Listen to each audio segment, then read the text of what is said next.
Dia.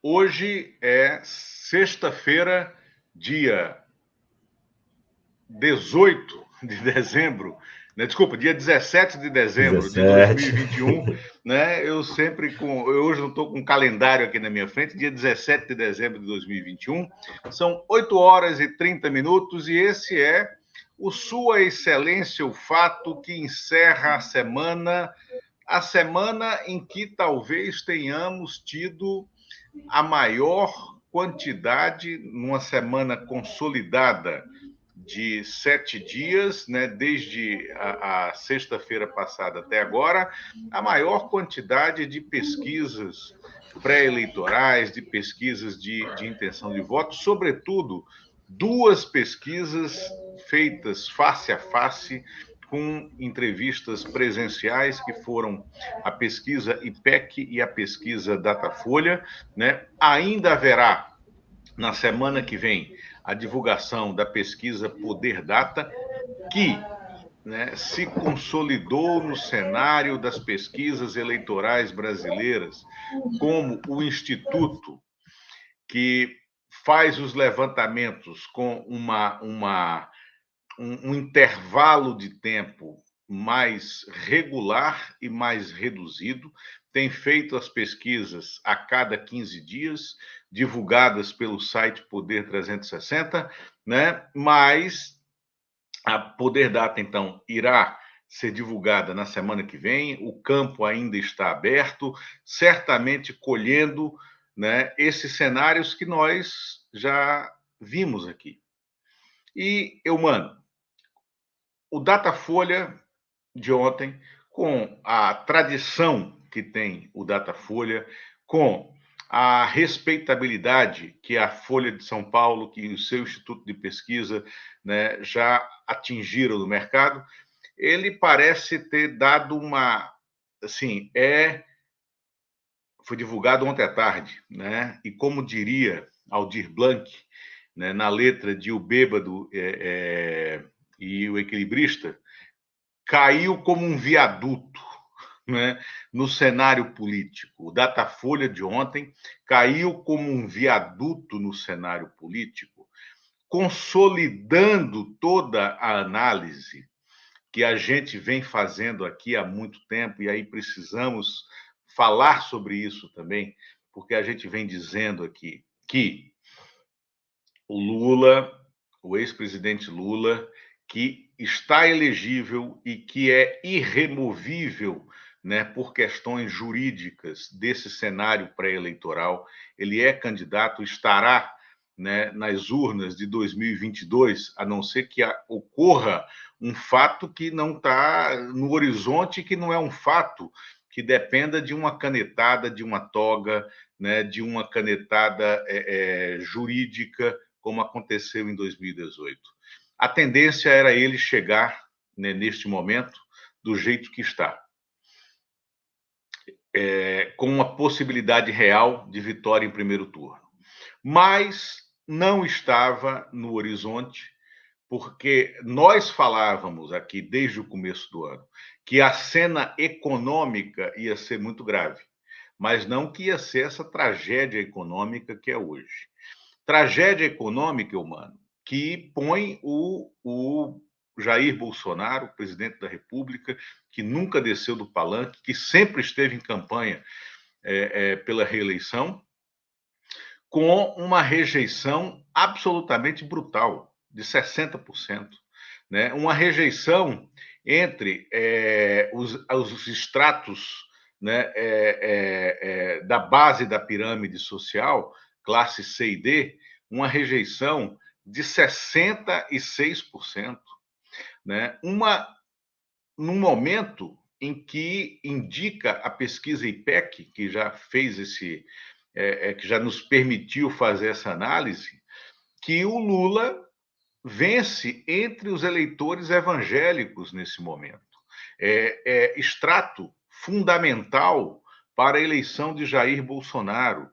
Agora, ao mesmo tempo, essas pesquisas mostram que o Moro ele não vingou, exceto naquela torcida que sempre existiu em determinados setores da mídia, o Moro não vingou, né? E a tentativa de alavancar o Sérgio Moro, eu até escrevi isso no artigo para o Brasil 247, quando saiu a pesquisa IPEC, né? O Sérgio Moro, houve uma tentativa de setores da mídia tradicional em alavancar o Sérgio Moro, e como a mídia tradicional, né, ela brinca da imparcialidade e da objetividade que nem sempre entrega, ela brinca de dizer nós somos imparciais, nós somos objetivos, a objetividade jornalística, que é um conceito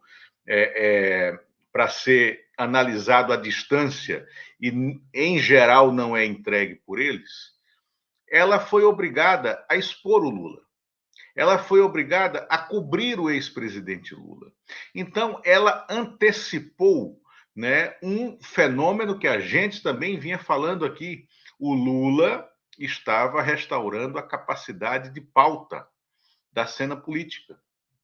E essa capacidade de pauta foi retirada do Lula lá atrás, quando houve a tentativa jurídica, sobretudo comandada pelo Moro e pela República de Curitiba, entre aspas, República de Curitiba, que agora vai tentar a legitimação pelo voto, porque o Deltan Dallagnol, que era o coordenador da Lava Jato em Curitiba, será candidato a deputado federal, porque talvez o Rodrigo Janot, que foi procurador-geral da República, talvez também seja candidato a deputado federal, aliás, todos no mesmo partido, o Podemos, né? Então, Eumano, se consolidou esse cenário em que o Lula recupera a capacidade de pauta, em que a cena política passa a girar em torno dele, em que ele se dá ao luxo, porque construiu esse cenário, de trazer propostas para o cenário, e a comparação com o governo é absolutamente favorável ao Lula. Por quê? Porque o governo é uma ruína,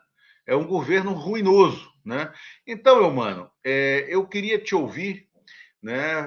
Fiz aqui uma introdução, mas eu queria te ouvir sobre esse cenário, porque eu já escrevi um pouco sobre ele no Brasil 247 e vou comentá-lo na sequência, né, do que você falar. Eumano, tá sem som. Bom dia, Lula. Bom dia, pessoal que já está aqui com a gente. Está aqui a América, Robertson, Cláudia, Beth, muito obrigado pela contribuição. Cristina, Mauro. Valeu, gente. Olha só, Lula, eu concordo com a sua avaliação totalmente, assim, em termos de o que o Lula, o novo papel, o novo lugar que foi dado e que foi conquistado, que as pesquisas mostraram aí, um outro patamar, né? Diria lá o Bruno Henrique lá do Flamengo. É um outro patamar e, assim, a luta agora é para ver quem pode ter alguma chance contra o Lula no ano que vem. Esse cenário não aparece, como você disse, a menos que tenha algum fato imprevisível, alguma situação. Por quê? Porque o que faz uma pessoa ganhar a eleição? Olhando para trás, olhando o que aconteceu. O Collor foi foi Marajás, né? Aquela coisa, juventude, mudança e tal. Esse discurso agora seria o discurso da corrupção, que é o que o Moro está tentando, e que já foi o discurso da eleição passada, e que bateu num teto, e esse crescimento pífio do Moro, apesar de toda a torcida, ele mostra isso, que esse discurso não está encantando as multidões, é um discurso setorizado, é um discurso de gueto, e que, no momento, não serve para ganhar a eleição.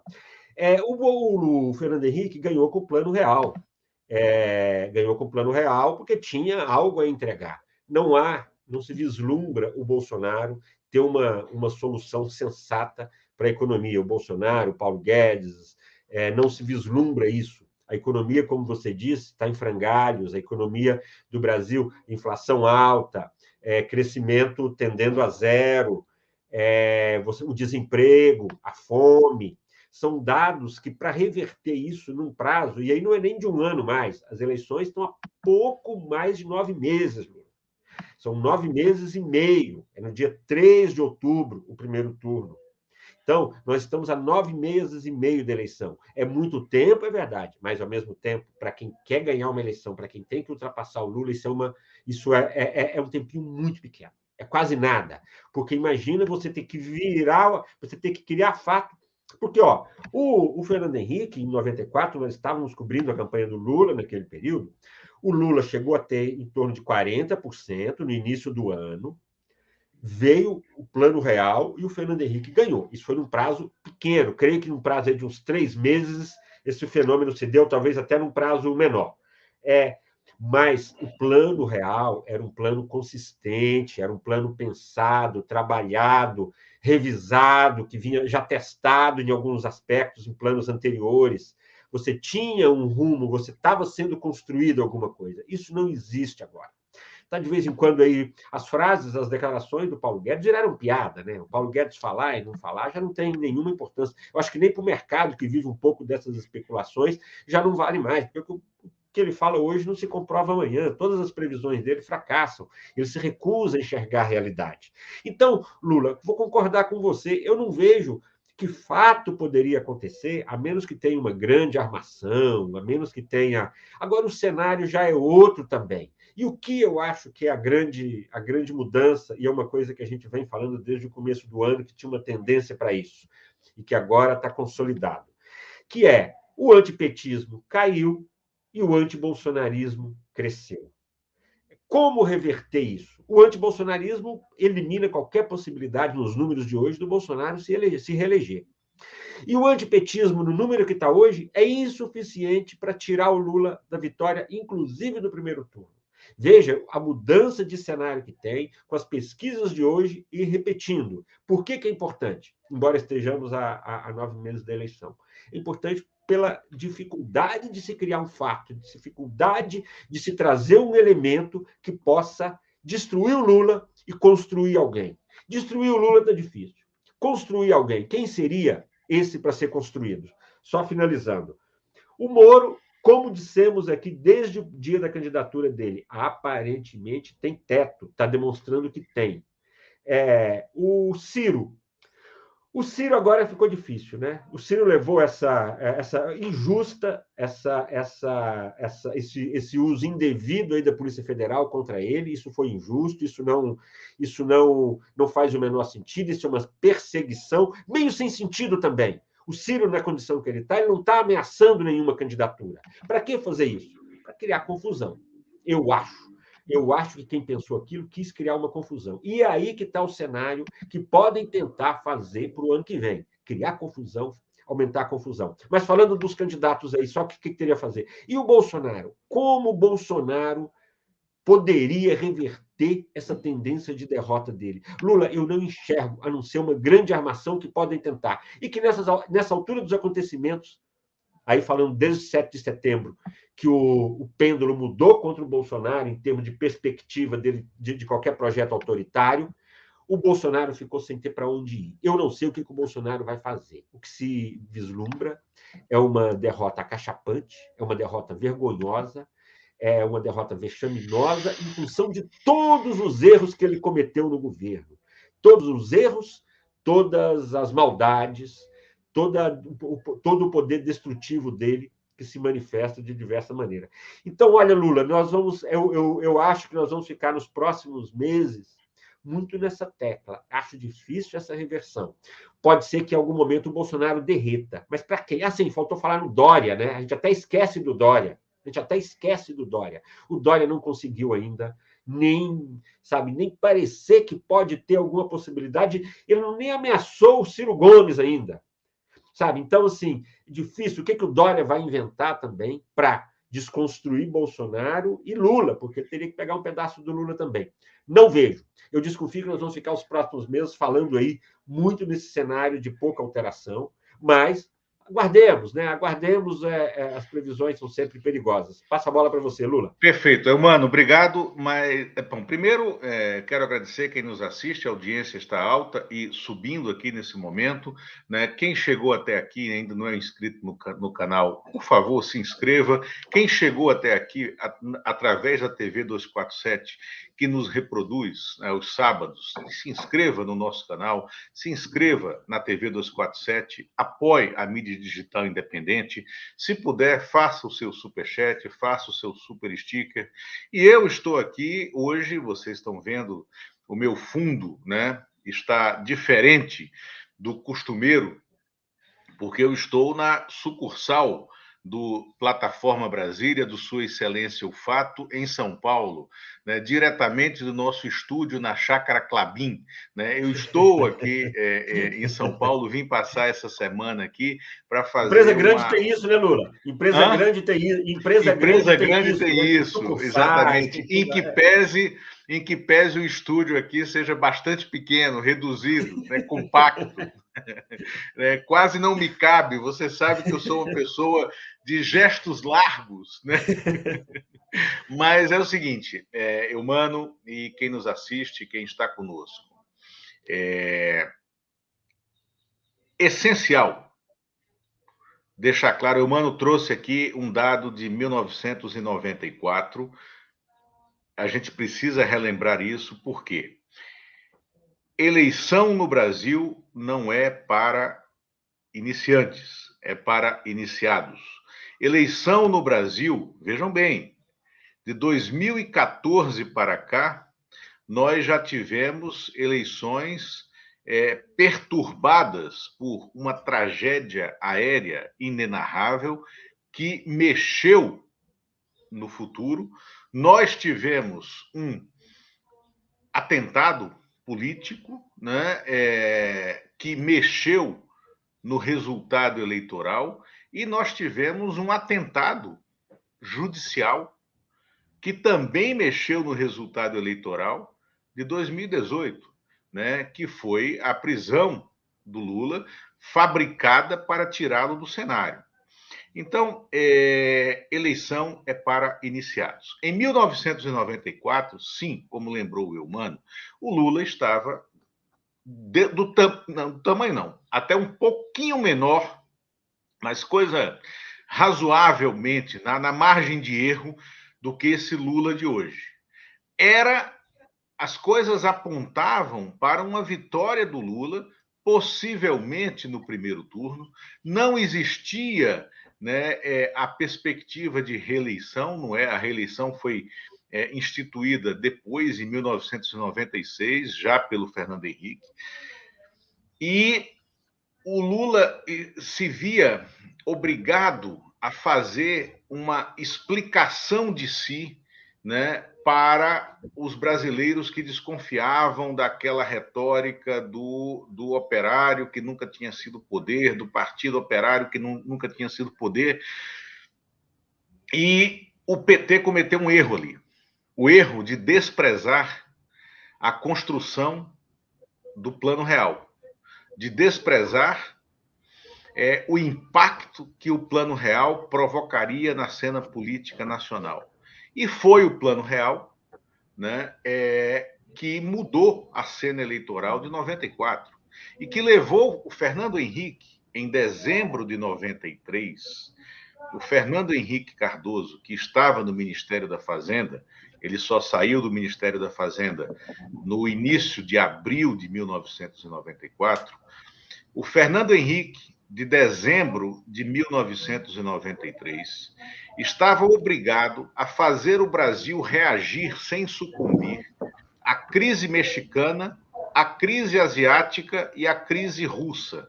Eram 3 ataques especulativos contra nações emergentes como o Brasil, e na esteira dessas crises, o Brasil era apontado, né, Eumano, você lembra, como a bola da vez. A bola da vez é o seguinte: nós não tínhamos estrutura para resistir àqueles ataques. Então, o Fernando Henrique, possivelmente ali, se imaginava que ele não iria sequer ser candidato à reeleição como senador, que era o mandato que ele tinha, né? E que ele teria dificuldade a se eleger deputado federal por São Paulo. E o Fernando Henrique sai do ministério, deixa o Rubens Recupero no Ministério da Fazenda. O Recupero constrói de maneira muito hábil, depois o recupero cai por um erro de comunicação cometido por ele, né? Deixa o recupero lá e o Plano Real vai para as ruas. E o Plano Real, ele garroteia a inflação, ele vira uma grande plataforma político-eleitoral e elege o Fernando Henrique em primeiro turno. Então a cena muda. Agora, Eumano, o Fernando Henrique foi reeleito em 1998, também no primeiro turno. Só que o Fernando Henrique, repare isso bem, o Fernando Henrique reeleito em 1998 no primeiro turno, em dezembro de 1997, mesmo 2 meses antes da eleição, da reeleição dele em 98, ele estava menor nos índices de intenção de voto que o Lula de hoje.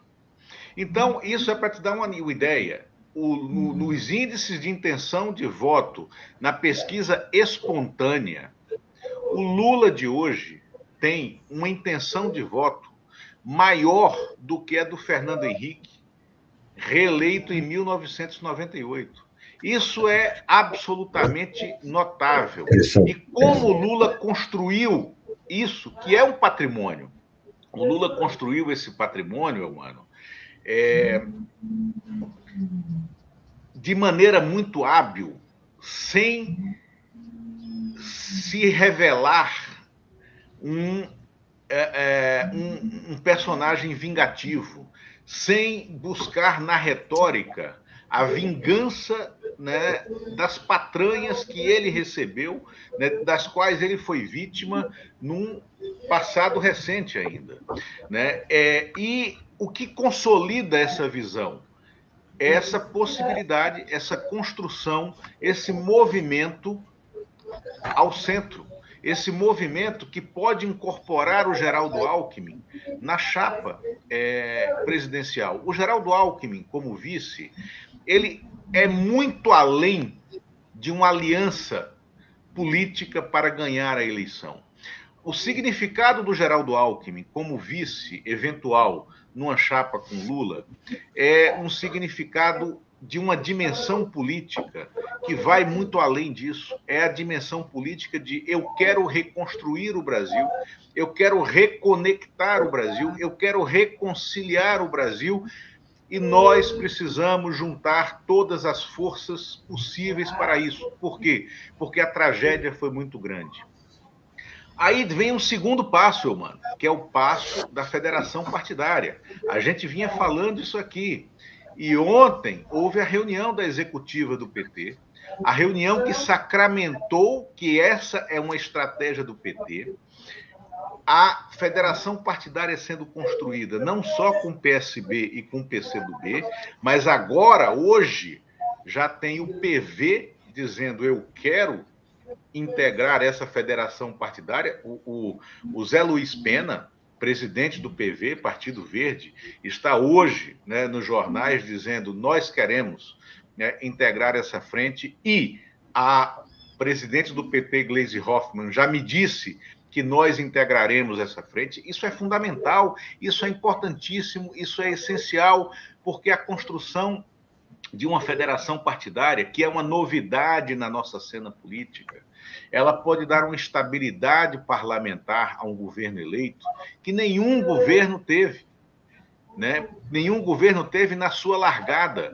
O Fernando Henrique de 94 e 98, o Lula de 2002 e 2006, a Dilma de 2010 foi buscar essa construção. A Dilma de 2014 não conseguiu essa construção. E qual foi o resultado disso? Foi o impeachment, sem crime de responsabilidade. E foi o impeachment que trouxe a ruptura do país. Agora, tem mais uma novidade nessa federação. É que começa a existir a possibilidade de a rede integrar essa federação. A rede, que está ideologicamente muito mais próxima do PV do Pena, a rede nasceu né, de um braço, né, do PV que tem mais história que a própria rede, mas nasceu com conexões na sociedade, né, até maiores que o próprio PV.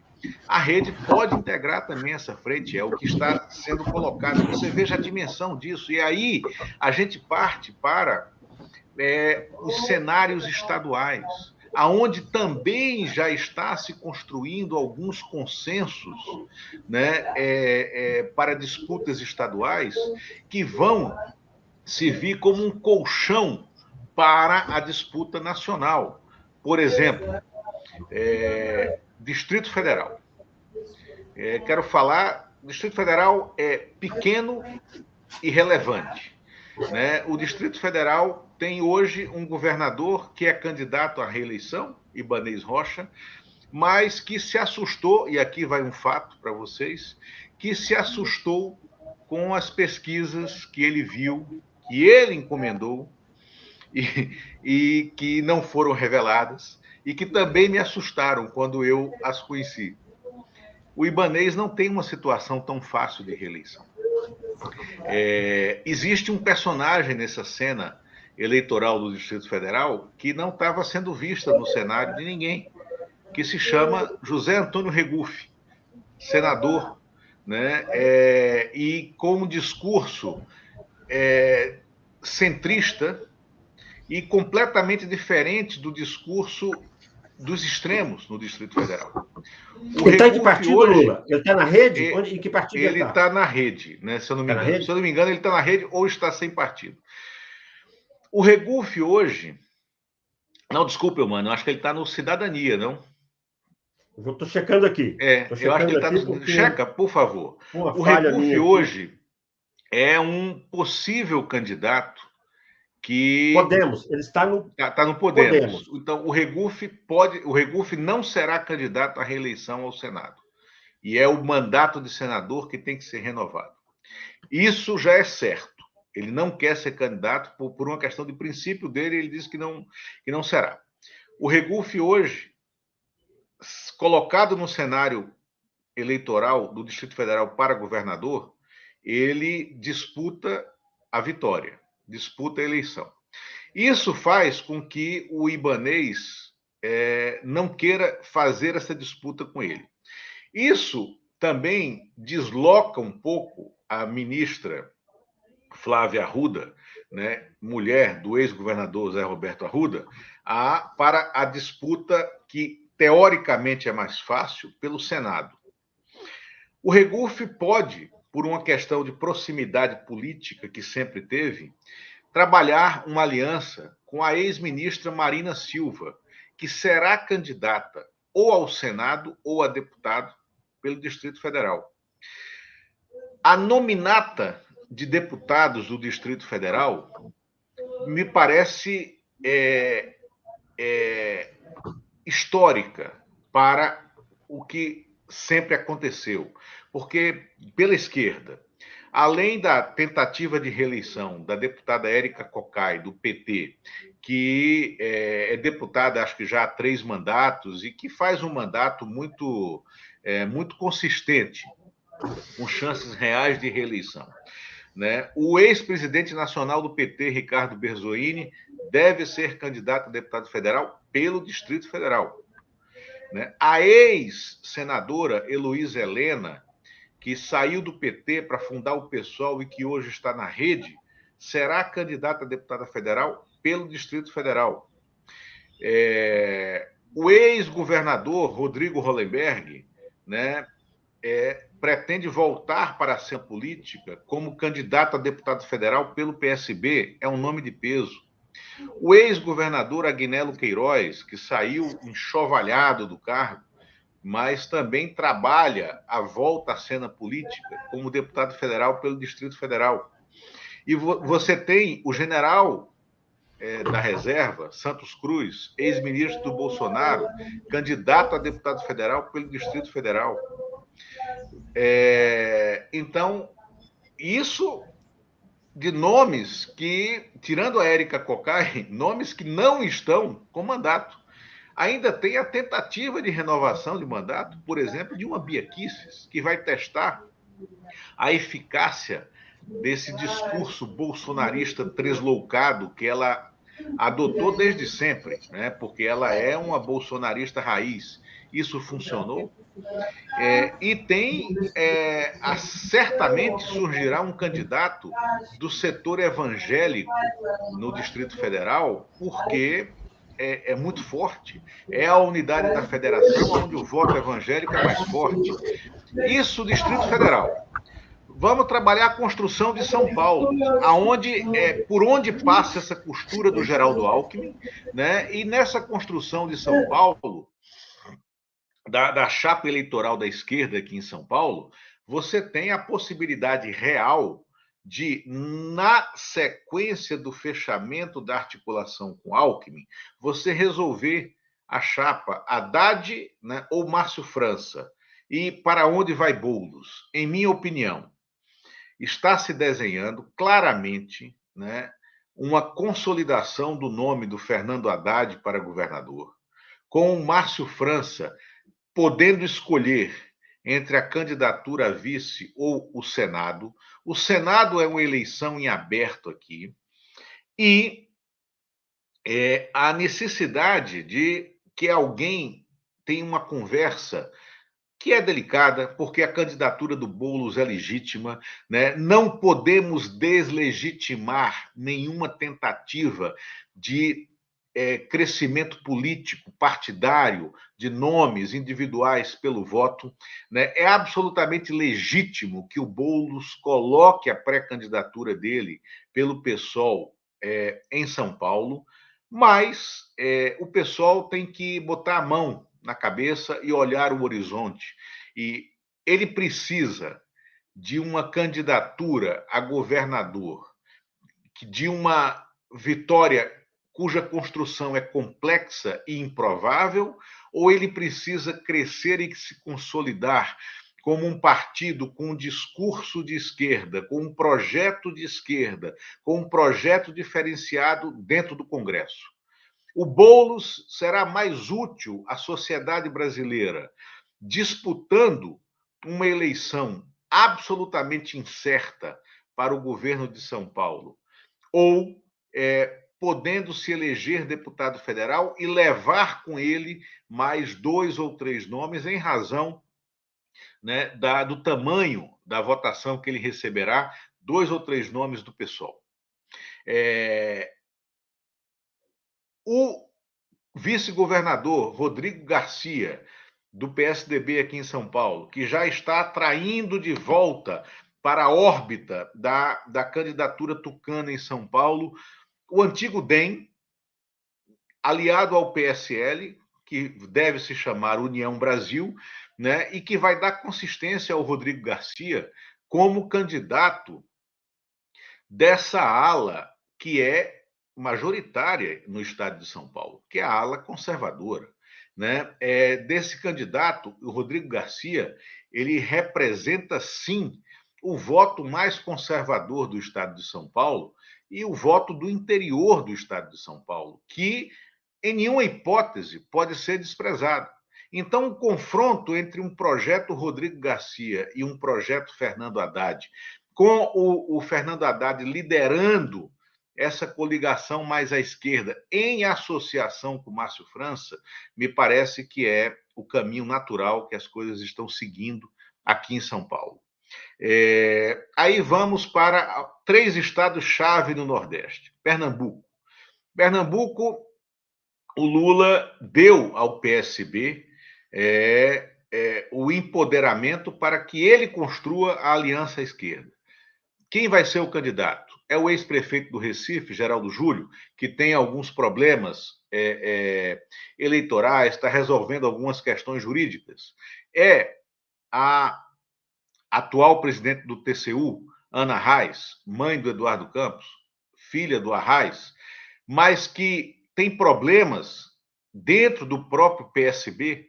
Por quê? Porque ela tem que reconstruir a relação dela com a ex-nora, quer dizer, com a nora, né, a Renata Campos, com o neto, né, João Campos, que é o prefeito do Recife, porque houve um rompimento entre eles, né? Agora, dentro do PT já houve uma acomodação. O PT topa, em nome da Aliança Macro, esperar, né, esse acerto, né, do PSB e, a partir dele, construir uma aliança à esquerda.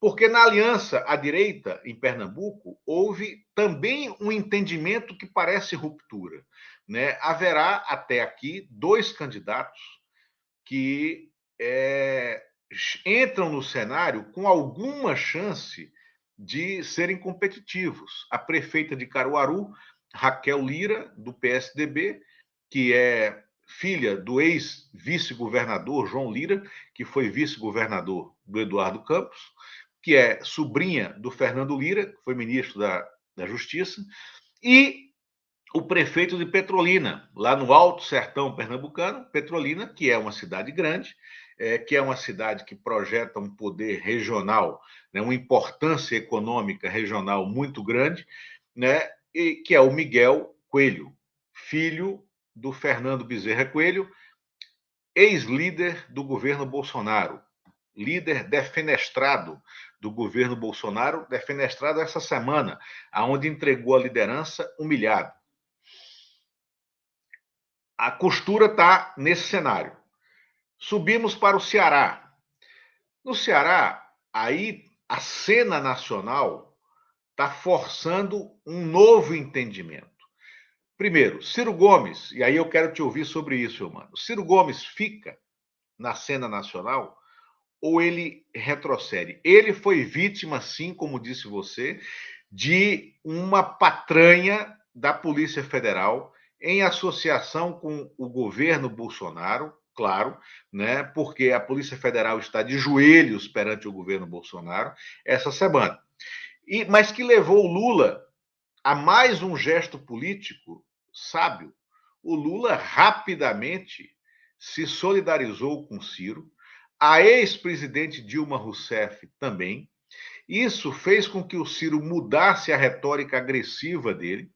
E aí, na sequência, fechando essa cena, ontem, depois da divulgação do Datafolha, tivemos, né, um fato político que alguns podem encarar como piada, mas não é piada, porque ele tinha um tamanho igual ao do Dória na cena política. O Cabo Daciolo, né, renunciou à candidatura à presidência e disse que apoiaria o Ciro. É para rir, mas o Cabo Daciolo chegou a ter 3% no IPEC. O Cabo Daciolo chegou a ficar maior que o Dória no IPEC. O Cabo Daciolo tem uma relevância no voto evangélico, né? Ele vai fazer o Ciro renascer? Não, mas ele não acredito nisso, né? E o Ciro tem condições de ser um candidato olímpico nessa cena eleitoral? Não, porque o Ciro precisa trabalhar a própria sobrevivência política dele. E aonde está a sobrevivência política do Ciro? Dos Ferreira Gomes, da família Ferreira Gomes? Está no Ceará, né? Neste momento, em aliança com o PT. Então, ali está sendo trabalhada uma outra reconstrução, uma outra aliança que vai dizer muito aqui para baixo. Terceiro estado e último que eu quero analisar aqui no Nordeste. Diga, mano. Só uma pergunta: o Ciro pode ser candidato a governador? Pode, porque o Camilo é o candidato, é o governador, não tem nada com o Ciro. Então, o Ciro, qual o problema? E a vice não é Ferreira Gomes, né? Então, o Ciro... Não, mas eu digo no sentido político mesmo, se está sendo costurado isso. Eu acho que sim, mas acho que ele não gostaria. Aí eu acredito que pode ser feita uma aliança com o nome do Cid Gomes para o governo e o Ciro para o Senado. Na minha opinião, faz mais sentido isso. Tá? E numa perspectiva em que o PDT pode entrar também nessa federação. Eu não falei nisso, né? Quando falei da federação. Em que o PDT poderia entrar nessa federação. E se o PDT entrar nessa federação, essa federação talvez projete um poder numérico político que só o PMDB teve na Constituinte de 87, 88. O Ibsen Pinheiro brincava que, naquela época, o PMDB sozinho aprovava emenda da Constituição se fosse unido. Né? O problema é que não era unido, e aí não conseguia aprovar nada. Era uma federação informal. E agora a gente está estudando uma federação formal. A gente está vendo a possibilidade de criação de uma federação formal. Aí vamos para a Bahia. A Bahia, aonde o ex-prefeito de Salvador e presidente até aqui do DEM, né, ACM Neto, cometeu erros políticos que o tiraram do cenário de possibilidade real de vitória como governador. O ACM Neto rompeu com o João Roma, ou vice-versa, porque, na verdade, em minha opinião, o João Roma é que rompeu com o ACM Neto, encantado, né, pelas luzes do bolsonarismo. Mas o fato é que o João Roma se consolidou como representante do Bolsonaro na Bahia, e ele rompeu o monolito político da direita na Bahia. Então, a direita está rompida na Bahia. E aí está havendo um movimento de reconstrução da esquerda ao centro, numa união que sempre foi natural entre o Jacques Wagner, senador, que tem mais 4 anos e que pode ser candidato à eleição mais uma vez a governador, e o senador Otto Alencar, que é um senador do PSD, com um ótimo desempenho parlamentar, com uma respeitabilidade muito grande que ele construiu, e que pode ser o candidato dessa chapa. E o governador Rui Costa, que faz um governo muito bem avaliado. O governador Rui Costa pode ser candidato a deputado federal num movimento fundamental chamado pelo Lula, que é: vamos eleger uma bancada enorme. E o Rui Costa pode ter como candidato a deputado federal uma votação consagradora na Bahia. Bahia que tem a 4ª maior bancada do país, porque é o 4º colégio eleitoral do país, né? E aí caminhamos para o 2º colégio eleitoral do país, aonde a eleição do Anastasia para o TCU já promoveu um rearranjo político. O Anastasia, senador, teria que renovar o mandato como senador e vinha dando sinais de que não queria ser candidato de novo ao Senado, não queria estar mais no Congresso Nacional. Foi, então, eleito para ser o integrante do Senado no TCU. Saiu da cena eleitoral. O ex-presidente Lula sempre deu sinais de que trabalha uma aliança, né, do PT com o PSD do Kassab, em Minas, com o PT apoiando a candidatura do prefeito Calil, né, Alexandre Calil, né, para o governo. E aí, nesse movimento de saída do Anastasia, o ex-deputado Carlos Melles, né, que é do DEM também, mas que pode fazer um rearranjo partidário, que foi ministro do Fernando Henrique, né, já se movimentou e disse: olha, eu posso ser candidato ao Senado. Dentro do PT, não existe nenhuma candidatura a ferro e fogo para o Senado. Por quê?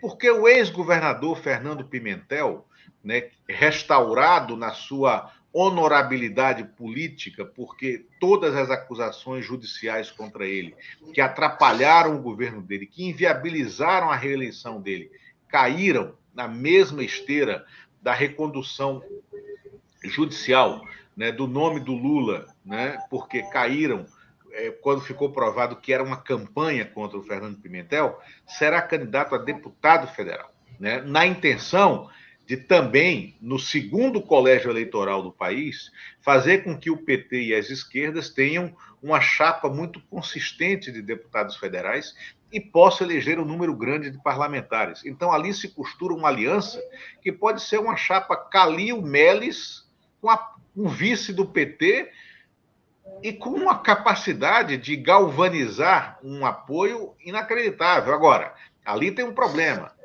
E o governador Romeu Zema, está morto no cenário, é um pato manco no cenário mineiro, como o Bolsonaro é um pato manco no cenário nacional? Não. O Zema, né, tem mais consistência política do que o Bolsonaro. O Zema tem chance real de reeleição. E já se moveu também, já saiu da órbita do bolsonarismo. Vai buscar sobrevivência política, né? E talvez não interfira na eleição, nem para o Senado, nem para deputado federal, o que deixaria ali o PT livre para uma construção à esquerda de uma nova coligação. Isso também é muito interessante. E aí resta a incógnita Rio de Janeiro. Né? Eu só não vou me alongar aqui, já fui muito além do que eu queria.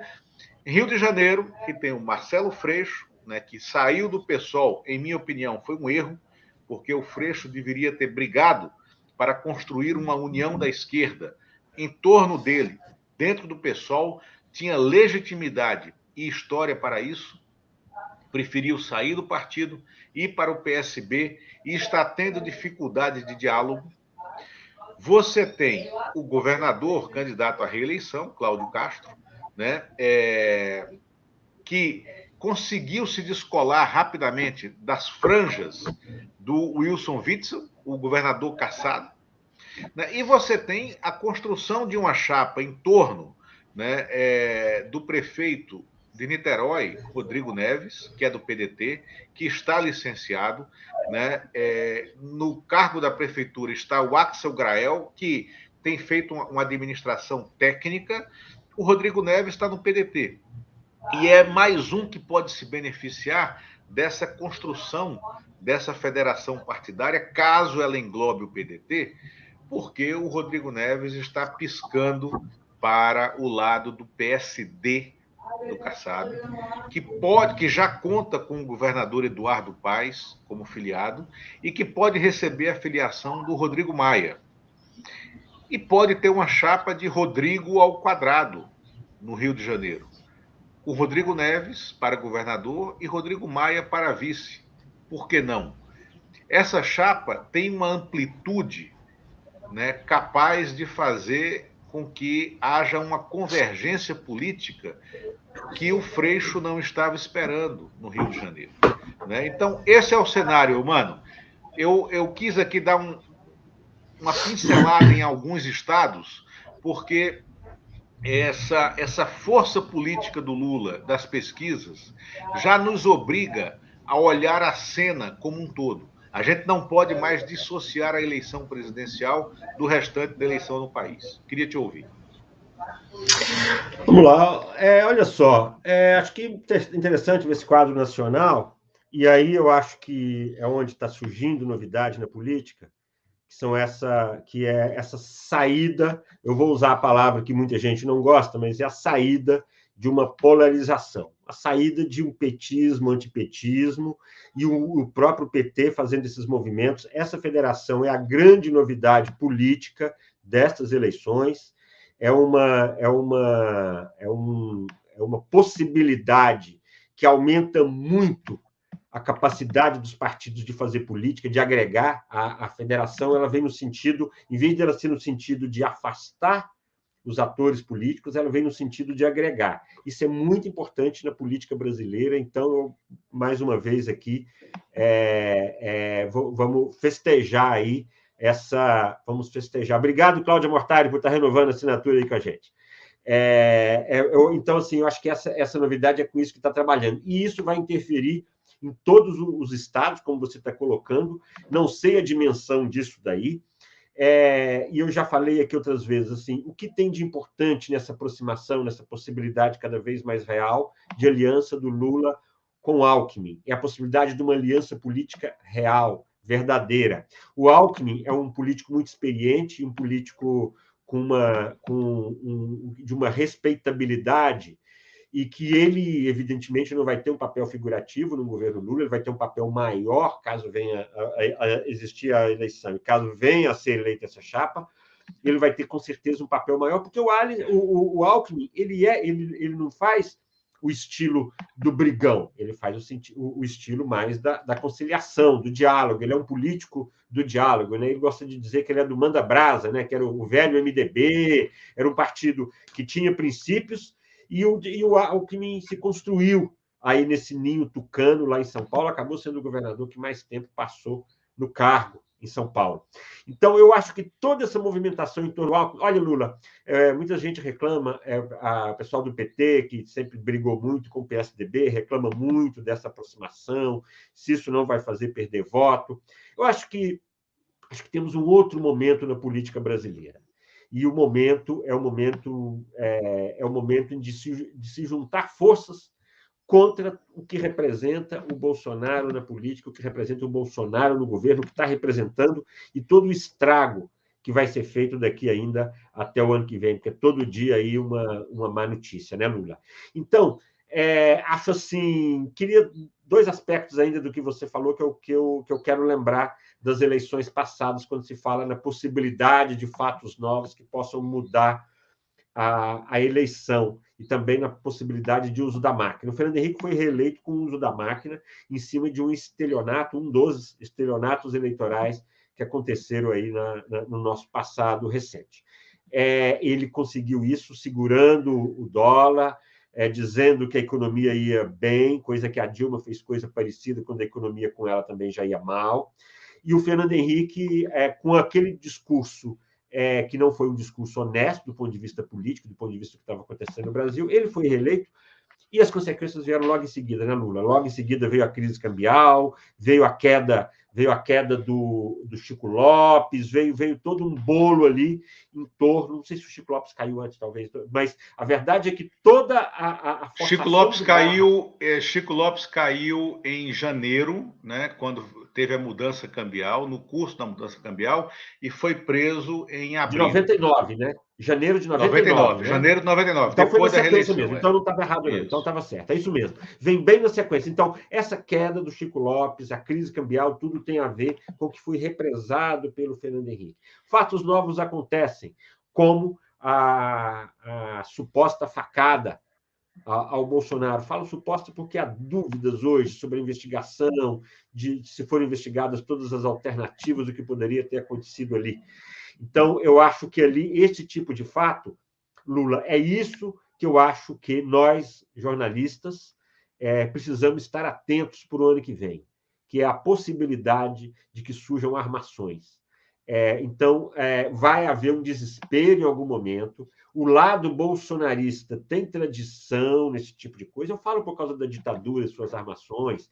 Eu falo por causa do plano Cohen, que foi um plano feito pela direita e que foi usado pelo Getúlio. Foi Olímpio Mourão Filho, que depois foi o que comandou as primeiras tropas no golpe militar de 64, mas um personagem ali da extrema-direita, e que, fiquemos atentos, agora, por esse ano que vem, que vão tentar construir coisas parecidas, disso eu não tenho dúvida.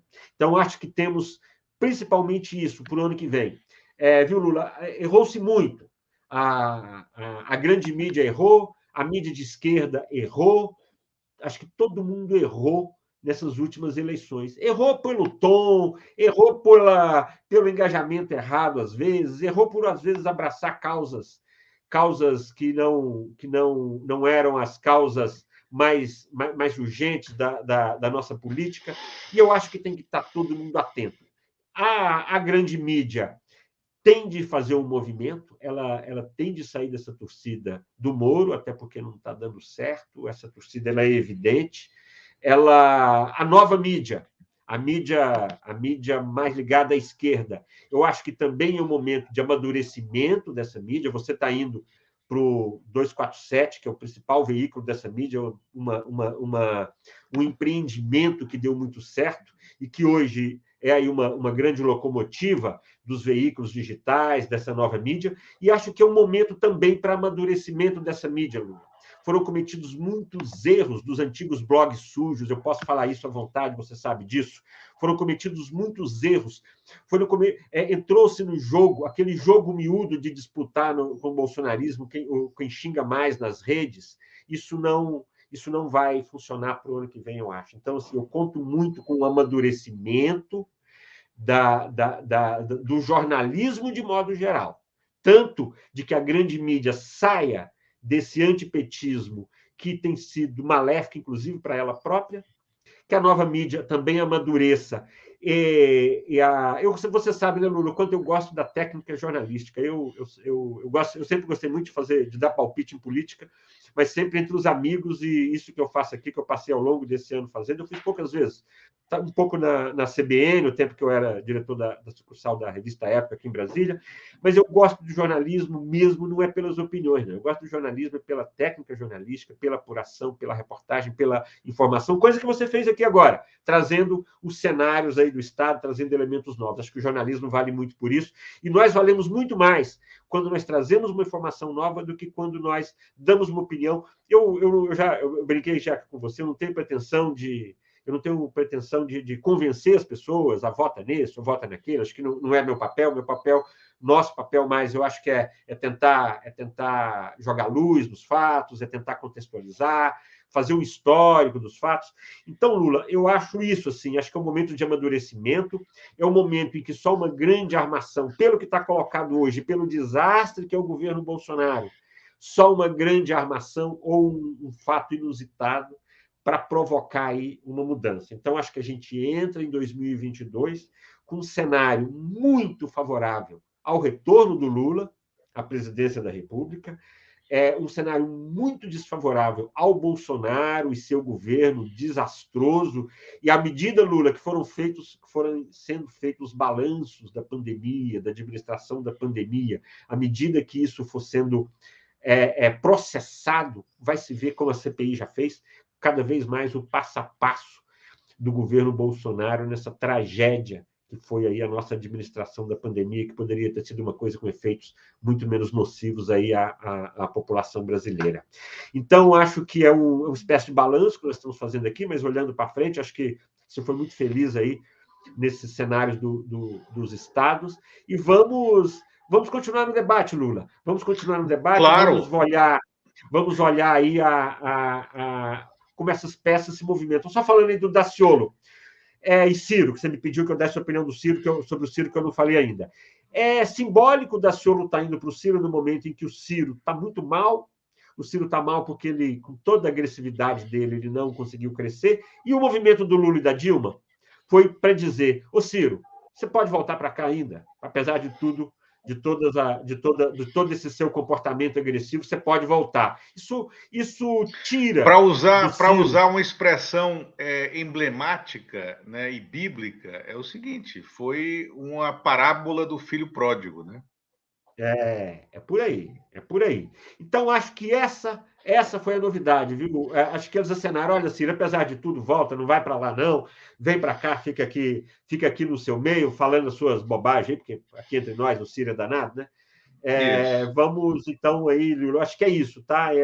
Agradecer a todo mundo aqui. TV Sounic, Cláudia, acho que a gente já falou. Mano, deixa eu falar para fazer esses agradecimentos, porque eu quero consolidar. Eu quero agradecer justamente que nós registramos aqui a Cláudia Mortari, que se reinscreveu, né, na assinatura no canal. Muito obrigado. E aí ela acrescenta aqui: o ex-senador Requião está se lançando ao governo do Paraná com apoio do PT. Dentro desse quadro que a gente construiu aqui, é mais um cenário que mostra a maturidade. Quero agradecer ao Roberto Oliveira, que mandou aqui um super sticker, muito obrigado. E a TV Sounic, do Alex Sounic, que agradece a colher de chá que damos.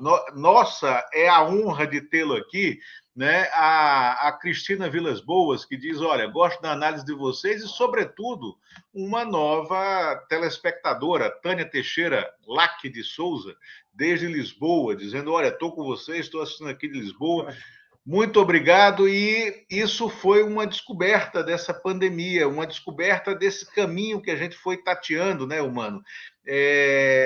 De consolidar esse tipo de análise, de conseguir ampliar o nosso público, o público de quem nos lê e agora também nos assiste, né? E mais uma coisa, eu não combinei com o Eumano, vou fazer isso aqui no ar. Democracia é isso também, né? Espero que ele concorde com esse centralismo, da gente não fazer o programa na segunda-feira, dia 20, mas fazer o programa na quarta-feira, dia 22, na mesma hora, de 8h30 às 9h30. Seria um programa único da semana, a gente fazendo na quarta-feira, porque na sexta já é véspera de Natal. Ok para você? Maravilha, então combinamos aqui, né, camaradas que nos assistem, a audiência que está muito alta, né, quem chegou, curta, compartilhe, se inscreva no canal, se inscreva na TV 247 que nos reproduz. Então, na próxima semana, não iremos ao ar na segunda-feira, e sim na quarta, né? Um programa único na quarta-feira, dia 22 de dezembro, às 8h30 da manhã. Muito obrigado e até lá. Eumano, abraço. Obrigado, gente. Obrigado. Só agradecer aí a TV Sonic, a Alex Sonic. Nós não nos conhecemos pessoalmente, mas sou fã, conheço, acompanho o trabalho dele há muito tempo. Bem-vindo aí com a gente. Obrigado todo mundo mesmo, viu, gente? É uma grande satisfação conversar com vocês e ler os comentários e trocar ideia aqui com vocês. Obrigado, um abraço grande. Obrigado, um abraço, até logo.